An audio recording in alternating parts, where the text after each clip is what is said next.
Welcome to the NMAA Seeding and Selection Show for six-man football. This is where we release the bracket, announce the postseason matchups, and maybe hear from a coach. This is the first of several seeding and selection shows this fall. We'll also cover volleyball and soccer and the other football classes in the coming weeks. First things first, let's review the seeding and selection process. You may have seen the instructional video on our website about the seeding process and how it works. If you missed it, let me give you a crash course. The following criteria is used to determine a team's seed. We look at finish in regular season district play, head-to-head matchups, wins against district championship teams regardless of class, overall record, max preps rankings, and member school input. That's the coach's input and their rankings. That input can sway a team in one direction or another. There is no input given by the NMAA staff. Let me repeat that. No input by the NMAA staff. It's all data driven. There is no bias for or against any school or team. If you would like to watch a tutorial video on how it's determined, as I mentioned, go to our website, nmact.org, and check it out. It's really entertaining viewing. We're trying to option it to Netflix. It's going to be bigger than Squid Game. Seeding process, you got it? Good. Let's get to it. Let's start at the top with the number one seed in six-man football, and that honor goes to Gateway Christian. Gateway Christian is unbeaten. They last won a state title in 2013 when they put together a three-peat. Head coach Sean Wigley has 5 state championships to his name. They've outscored their competition this season by 300 points. So let's take a look at the entire bracket. Here are the 8 teams in the field.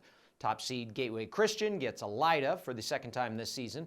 Clovis Christian will take on the squad from Roy Mascaro and Springer.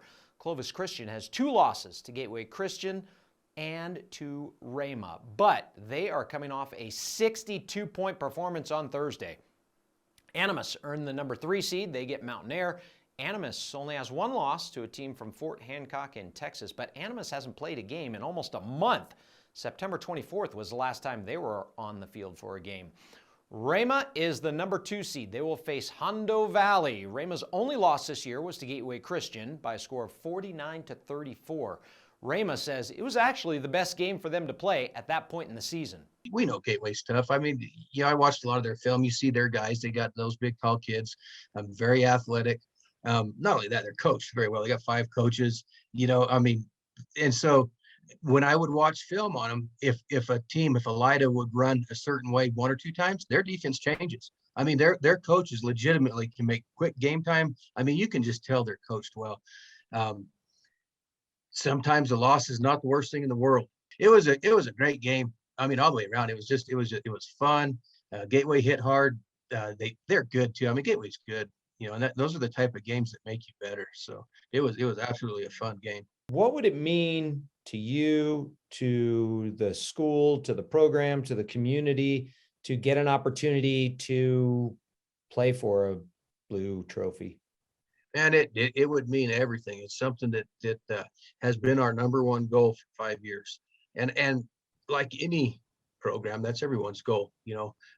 Realistically, there's times when you can have it or when it's possible, and there's times that it's not. Right now, we feel that it's possible. So let's take one last look at the bracket. Here are your 8 teams for the first round matchups.